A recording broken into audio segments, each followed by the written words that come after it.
दोस्तों आपकी स्क्रीन पर यूपीएससी की 3 मार्कशीट्स हैं। जो मिडिल में है ये 2016 की है, एसए में 138 मार्क्स हैं। जो फर्स्ट वन है ये 2017 की है, एसए में 149 मार्क्स हैं। एंड लास्ट वाली 2018 की है, इसमें 150 मार्क्स हैं। तो ये कैसे होता है सक्सेसिवली एसए में बहुत इजी लैंग्वेज में कुछ बहुत ज़्यादा तूफानी ना लिखने के बाद भी कैसे 140 से 150 ये कंसिस्टेंसी कैसे लाई जा सकती है, इस लेक्चर में मैं आपको ये बताने का ट्राई करूँगा। देखो, एक बार 150 लाना एक बड़ी चीज़ है, लेकिन 3 बार कंसिस्टेंटली मार्क रिपीट कर देना इसका मतलब कुछ तो अच्छा जा रहा है लगातार। मैं ये चाहूँगा कि इस लेक्चर में आप बेसिक्स समझो, ऐसे कैसे लिखा जाता है।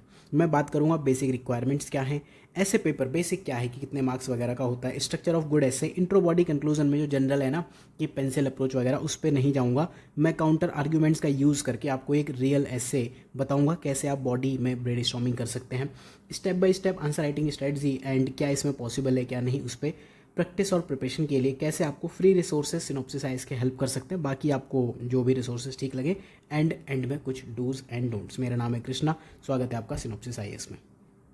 ऐसे के लिए अगर आप फ्री ब्लॉग देखना चाहो जो आपकी प्रिपरेशन के लिए वन स्टॉप सॉल्यूशन हो सकते हैं, सिनॉप्सिस के होम पेज पे अभी ये लिंक है, ऐसे यूपीएससी, यहाँ पे आप चले जाना। यहाँ पिछले कुछ सालों के एसेस हैं 2024, इन्हीं में से कोई एक ऐसे हम इस लेक्चर में डिस्कस करेंगे।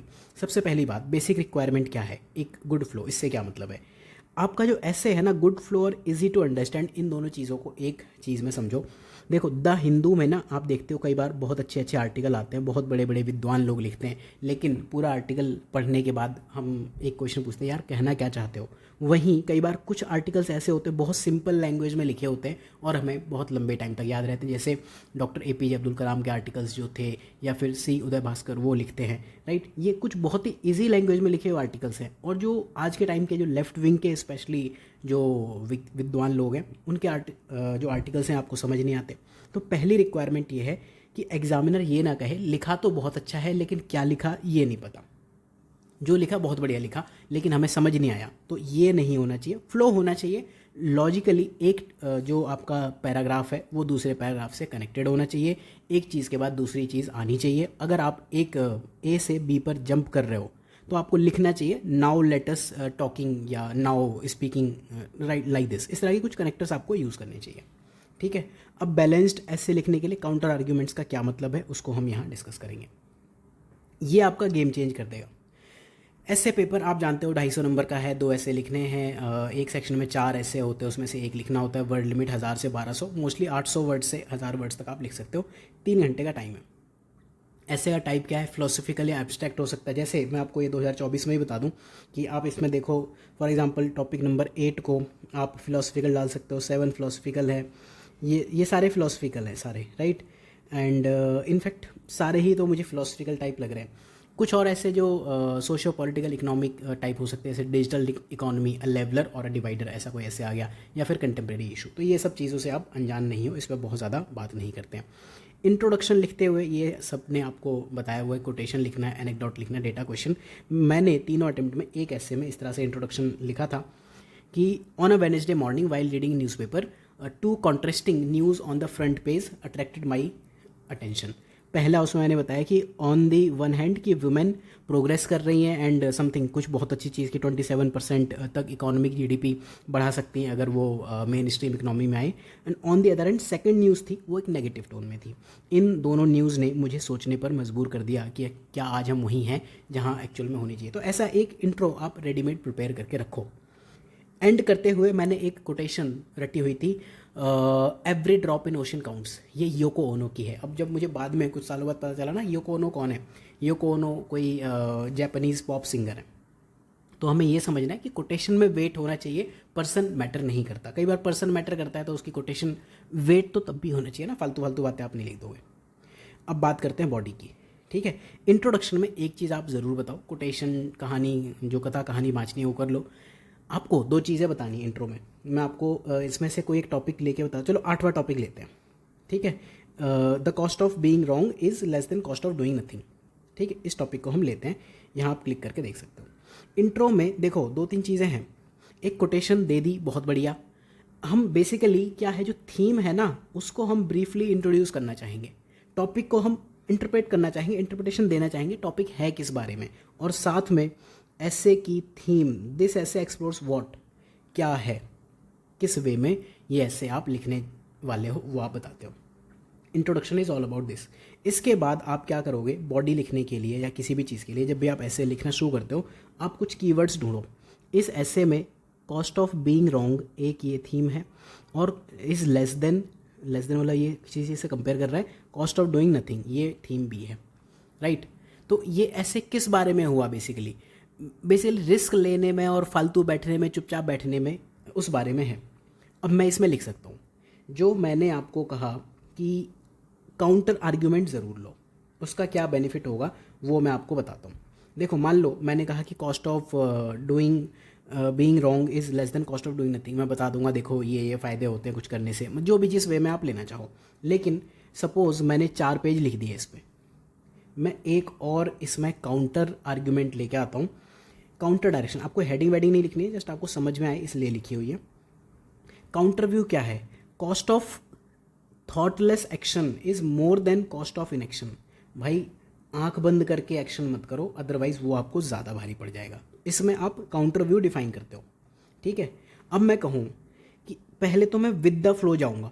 ये कह रहा है कि cost of being wrong is less than cost of doing nothing. तो सबसे पहले मेरा जो ब्रेन स्टॉर्मिंग होना चाहिए, ऐसे मैं बिल्कुल बेसिक टर्म्स में बताऊंगा कि कॉस्ट ऑफ इनएक्शन क्या होती है। पहला मैं ये अलग अलग हेडिंग्स लिख लूँगा एक रफ पेज पे, कॉस्ट ऑफ इनएक्शन क्या होती है। दूसरा कीवर्ड है कॉस्ट ऑफ बीइंग रॉन्ग। अब मैं सोचूंगा consequences of inaction, basically cost of inaction क्या है, ठीक है। फिर वैल्यू ऑफ टेकिंग एक्शन, ये यही तो कह रहा है टॉपिक में कि cost of doing nothing, basically कोई तो एक्शन लेना है, तो एक्शन लेने में क्या वैल्यू है, मैं कुछ ऐसा सोचूंगा, राइट। केस स्टडीज़ में कुछ बता दूंगा सक्सेसफुल एक्शन की। देन रियलिटी ऑफ मिस्टेक, मतलब गलतियाँ तो होंगी, ठीक। ये मेरा हो गया ऐसे, बहुत बढ़िया। लेकिन अब जैसे मैंने काउंटर आर्ग्यूमेंट इंट्रोड्यूस किया, वैसे ही मेरे ऐसे में बहुत सारे पार्ट आ गए। मैंने कहा cost of thoughtless action is more than cost of inaction, तो सबसे पहले मैं थॉटलेस एक्शन पे कुछ बात कर सकता हूँ। होता क्या है थॉटलेस एक्शन, क्या है, impulsive decision. Cost of inaction क्या है वो बता सकता हूँ, comparative analysis, middle ground. Basically मेरे पे ये पार्ट हुआ, plus third part balancing actions and risk, ये मेरे पे आगे 2 चीज़ें। बेसिकली मान लो ऐसे में फ्लो कहता है कि आपको पॉजिटिव के साथ जाना है, मैं कहता हूँ नहीं नेगेटिव भी है। उसमें मेरे पास क्या है, पॉजिटिव विद द फ्लो में ये कुछ 4 पेज लिख सकता हूँ, विदाउट फ्लो कुछ और 4 पेज लिख सकता हूँ। एंड में ना मेरे पास बैलेंस करने के लिए कुछ ना कुछ चीज़ें बचेंगी, ठीक है। एक टॉपिक इसमें और देख लेते हैं, जैसे मान लो ये टॉपिक था, social media is triggering FOMO among youth, ठीक है। इस टॉपिक के फ्लो के साथ अगर आप जाते हो कि सोशल मीडिया फोमो लेके आ रहा है और डिप्रेशन लोनलीनेस ला रहा है, मैं बिल्कुल कहूँगा इंट्रोडक्शन फोमो मैं समझने का ट्राई करूँगा, होता क्या है, सोशल मीडिया फोमो कैसे लेके आता है, फोमो कंज्यूमरिज्म से कैसे रिलेटेड। इस तरह से मैं फोमो के लिए अलग अलग हेडिंग्स, जो आपको मन करे वो समझो, आप आपकी मर्जी। बट ये हेडिंग मैं कहीं ना कहीं ज़रूर लाना चाहूँगा क्योंकि टॉपिक में दी हुई है, और ये सब चलता रहेगा। कॉन्सिक्वेंसेस क्या है, अब मैं एक काउंटर आर्ग्यूमेंट लाऊंगा कि सोशल मीडिया सिर्फ और सिर्फ फोमो वाली नहीं है, कनेक्शन और अपॉर्चुनिटीज़ भी ला सकती है, फोमो को रिड्यूस करने वाली है। तो जैसे ही मैं कहूँगा मेरे पास कुछ ना कुछ पॉइंट्स ज़रूर आ जाएंगे कि सोशल मीडिया कनेक्शंस लेके आती है, अपॉर्चुनिटीज़ देती है, platform for social change and activism है, इंक्लूसिविटी में बहुत सारे आगे ना, एंग्जाइटी को ही कंट्रोल कर लेती है। फिर एक मेरे पास बैलेंसिंग पार्ट आ गया, मिटिगेटिंग द नेगेटिव इफेक्ट, आप इसको काउंटर कैसे कर सकते हो, राइट। इस वे में आप ऐसे लिखोगे। तो ये हुआ ब्रेनस्टॉर्मिंग जो मैंने यहाँ आपको बताना था, आपको यहीं बता दिया इस स्ट्रक्चर ऑफ गुड एसे में। इंटरप्रिटेशन ऑफ टॉपिक में आप क्या करोगे, इसके लिए आपको टाइटल पढ़ना चाहिए बार बार। जैसे मैं कुछ टॉपिक्स का इंटरप्रिटेशन आपको करके बताता हूँ, ठीक है। इसमें सोशल मीडिया का जो ये टॉपिक है, it is triggering fear of missing out. Topic क्या है, सोशल मीडिया थीम है, फोमो पे बात करनी है, यूथ को सेंट्रिक लेके चलना है, और डिप्रेशन और लोनलीनेस इनकी बात करनी है। पॉजिटिव नेगेटिव आप जो करो। फॉरेस्ट वाला जो टॉपिक है ये कह रहा है forest precedes civilization and desert follows them. Positive तो यही है, मतलब जो लिखा है कि मतलब सिविलाइजेशन आएगी, फॉरेस्ट आएंगे, उस मतलब जंगल आएंगे। फॉरेस्ट बेसिकली एक पॉजिटिविटी को डिनोट कर रहा है, उसके बाद सिविलाइजेशन जो कि नेगेटिव इंपैक्ट लेके आएगी, एंड डेजर्ट उसके बाद खराब होगा। मैं कहूँगा नहीं, सिविलाइजेशन भी फर्दर फॉरेस्ट ग्रो कर सकती है, पॉजिटिव ला सकती है, ठीक है। ये मेरा काउंटर आर्ग्यूमेंट हुआ। इधर यहाँ कुछ दिया हुआ है मैंने कि forest and desert follows them, civilization can coexist with forest, deforestation या desertification is not an inevitable result of this, forest post civilization भी हो सकता है। ऐसे बहुत सारी चीज़ें मैं बता सकता हूँ। जैसे एक यहाँ टॉपिक है जो मुझे बहुत बढ़िया लगा था, ये वाला कि all ideas having large consequences. देखो आइडिया की बात की, लार्ज कॉन्सिक्वेंस जो इम्पैक्टफुल हैं आर ऑलवेज सिंपल, हाँ सिंपल चीज़ें हैं। लेकिन इसमें जब मैं काउंटर व्यू लेके आऊँगा, ठीक है, पॉजिटिव वे में मैं जा रहा हूँ कि सिंप्लिसिटी आप बताओगे, simplicity is the ultimate sophistication, power of simple ideas आप बताओगे, नीड ऑफ कम्युनिकेशन इम्प्लीमेंटेशन, ये आपको ज़रूरी है, अदरवाइज़ कोई फ़ायदा आपका नहीं है। ठीक है, इंप्लीमेंट कैसे करोगे, इनोवेशन क्रिएटिविटी कैसे लाओगे, historical example of simple yet better ideas, ये आपने बताया, पॉलिटिकल मूवमेंट आपने बता दिया, सिंपल है जो भी आपको माइंड में लगे, पॉलिटिकल, हिस्टोरिकल, इकोनॉमिक, आप कुछ ना कुछ बताते जाओगे, टेक्नोलॉजिकल भी बता दिया हमने, कल्चरल भी बता दिया, राइट, बहुत बड़ा ऐसे लिखा हुआ है। लेकिन मैं काउंटर आर्ग्यूमेंट ये कहूँगा कि सिंप्लिसिटी ही रियलिटी नहीं, complexity is the essence of reality. तब मैं बताऊंगा कि लार्ज आइडियाज़ कॉम्प्लेक्स हो सकते हैं, ऐसे एआई मॉडल्स हैं, कॉम्प्लेक्सिटी ही रियलिटी है, इवोल्यूशन ऑफ थॉट, इस तरह से मेरे पास कुछ चीज़ें आ जाती हैं। तो ये क्या है, टॉपिक का इंटरप्रिटेशन और ब्रेन स्टॉर्मिंग। ब्रेन स्टॉर्मिंग के साथ जो मैंने हेडिंग बनाई है ना, बेसिकली वो आपके लिए रफ आउटलाइन होती जाएगी। ठीक है, अब बॉडी, जैसे हमने इस ऐसे की बात की थी कि कॉस्ट ऑफ डूइंग नथिंग, ठीक है, टॉपिक क्या है, यहीं देख लेते हैं, कॉस्ट ऑफ डूइंग, दिस ऐसे नंबर 8 है यहाँ पे, cost of being wrong is less than cost of doing nothing. तो इसके लिए सबसे पहले मैं क्या चाहूँगा, मैं इंट्रो में कुछ बता दूंगा, ठीक है, कि कोई कोटेशन की indecision is the thief of opportunity, कुछ भी जो मैं बताना चाहूँ वो बता सकता हूँ। अक्रॉस सेक्टर, जैसे यहाँ जो मैंने बताया हुआ है आप वो समझो कि अलग अलग सेक्टर्स में इनडिसीजन का एक अलग अलग इम्पैक्ट है। इसके बाद सेकंड जो पैराग्राफ है उसमें एग्जाम में ना हेडिंग मत डालना, बस पैराग्राफ में लिखना।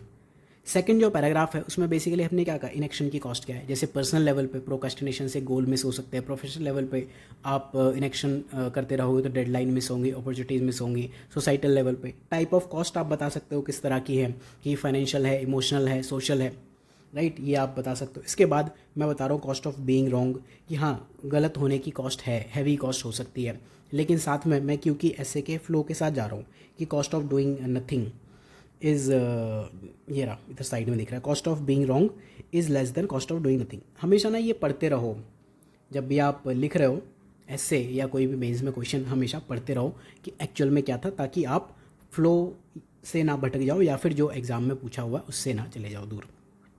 कॉन्सिक्वेंसेस ऑफ इनेक्शन क्या है, इनेक्शन की वजह से क्या क्या इश्यूज आएंगे आप बताओगे, स्टैग्नेशन होता है, कोई प्रोग्रेस नहीं है, इनोवेशन वगैरह रह जाते हैं, प्रॉब्लम और वर्स होती है, जैसे क्लाइमेट चेंज, इनइक्वालिटी की आप बात कर सकते हो, रिस्क एक्यूमुलेट हो सकते हैं, हिस्टोरिकल एग्जाम्पल में से हमने 2008 की बात की, राइट, डिलेड क्लाइमेटिक एक्शन की वजह से डिजास्टर्स आ सकते हैं, ये हम बहुत सारी चीज़ों की बातें कर सकते हैं जो आपका मन करे।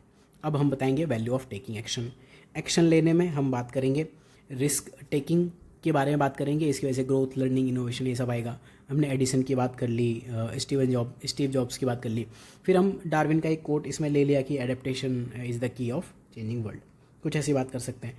कुछ सक्सेसफुल एक्शन के हम केस स्टडीज़ या एग्जाम्पल्स ले सकते हैं, जैसे Thomas Edison, Winfrey, Apple iPhone, Steve jobs की अगेन बात कर ली। रियलिटी ऑफ मिस्टेक्स, आप ये एक्सेप्ट ज़रूर करो कि mistakes are natural and essential for progress. Productive failure is far greater than fearful inaction, ठीक है। चर्चिल ने बहुत बढ़िया एक लाइन कही थी, आप रट सकते हो कि success is stumbling from failure to failure with no loss of enthusiasm. पता नहीं इसका क्या मतलब है, बहुत बढ़िया लगा था मुझे, ठीक है, मैं बस इसको इतना ही याद करता हूँ, success is stumbling from failure to failure. इस तरह से आप करो। एलन मस्क का एग्जांपल दे सकते हो। काउंटर व्यूज हम जरूर लेंगे कि कॉस्ट ऑफ थॉटलेस एक्शन। सबसे पहले मैं थॉटलेस एक्शन को डिफाइन करूँगा, ज़रूरी नहीं आप इतना बड़ा बताओ, ठीक है। थॉटलेस एक्शन में impulsive decision making without foresight, इसकी वजह से डिजास्टर होते हैं, जैसे चेरनोबिल का आपने एग्जांपल दे दिया, अमेजॉन डिफॉरेस्टेशन की आपने बात कर दी, 2008 financial crisis, risky banking behaviour, इसकी हमने बात कर ली। ऐसे बहुत सारे कुछ बातें की जा सकती हैं। फिर cost of inaction, inaction is also risky, right. Delayed climate response, हमने ऊपर बात की थी, आई थिंक ये दोबारा लिख लिया, ठीक है, एग्जाम में मत लिखना। साइकोलॉजिकल और एथिकल एंगल आप बात कर सकते हो, ठीक। एंड में फाइनली हमें कंपैरेटिव एनालिसिस करना है कि है क्या, थॉटलेस एक्शन में B worse than inaction. Iraq war की आप बात कर सकते हो कि एक्शन तो है लेकिन इसकी वजह से केओस आ गया। कोविड-19 अनप्लान्ड रिस्पॉन्स, उसकी वजह से फैटिलिटीज़ बढ़ी। साइकोलॉजिकल एथिकल एंगल भी आप दे सकते हो, जो आपका मन करे वो बताओ। मिडिल ग्राउंड आप ज़रूर बताओ कि आइडियल क्या है, इन्फॉर्म्ड होना चाहिए। कुछ फ्रेमवर्क आप यूज़ करो, रिस्क असेसमेंट लेके आओ, स्टेक होल्डर्स की बात आप सुनो, इस वे में आप बात कर सकते हो, ठीक है। मार्शल प्लान अगर आपको पता है तो आप बता सकते हो, लॉन्ग टर्म पॉजिटिव इम्पैक्ट आए थे। इसके बाद हम बैलेंसिंग एक्शन वगैरह की बात कर सकते हैं, जो आपका मन करे इस वे में आप बात करो।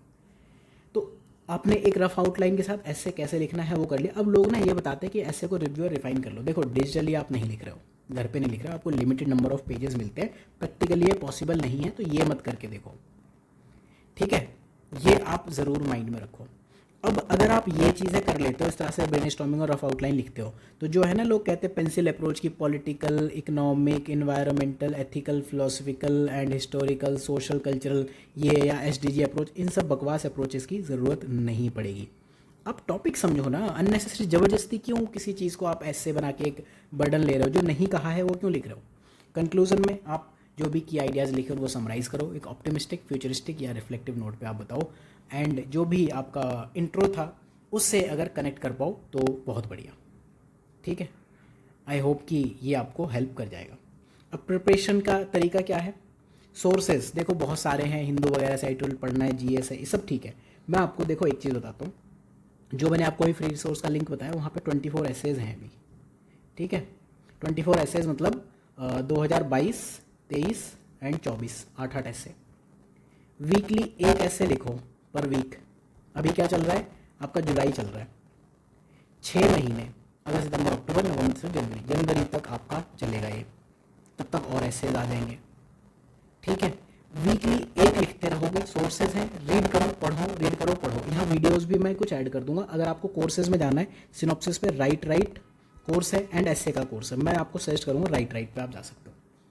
पीयर रिव्यू या मेंटरशिप पे जाना चाहो तो सिनॉप्सिस की टेस्ट सीरीज एसे के लिए काफ़ी पॉपुलर है, आप जा सकते हो, ठीक है। इसके बियॉन्ड मैं आपको सोर्सेस नहीं बताऊंगा। जीएस का कंटेंट है, या आपके पास कोटेशन की एक रिपोजिटरी या फिर केस स्टडीज़ की एक रिपोजिटरी आप बना सकते हो, ठीक है। आप स्टार्ट करो 1 ऐसे पर वीक, एंड मेंस के 2 महीने पहले, अगर टाइम नहीं है तो 1 महीने पहले भी 2 ऐसे पर वीक लिख सकते हो। बस फ्राइडे को लिखना कि अगले फ्राइडे जाके आप सीधे एग्जाम में लिखाओ, राइट।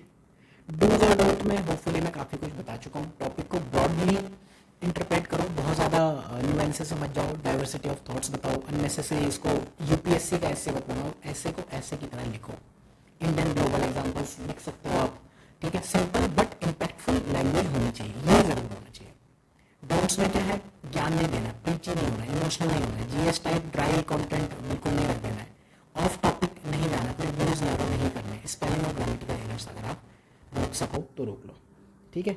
सो आई होप कि जितना मैं आपको आइडिया देना चाह रहा था इस लेक्चर में मैंने आपको बता दिया, सोर्सेज बता दिए। एंड कोर्सेज में अगर आप जाना चाहो तो स्पेशल कोर्सेज में जाके यहाँ आपको राइट कोर्स में ऐसे इंक्लूडेड है, मेंस आंसर बिल्डिंग में भी ऐसे है, और आई सजेस्ट कि ऐसे की अगर आपको प्रिपरेशन करनी है गो फॉर राइट या फिर ऐसे का एक अलग सा कोर्स भी है, ठीक है। Thank you for watching, this course is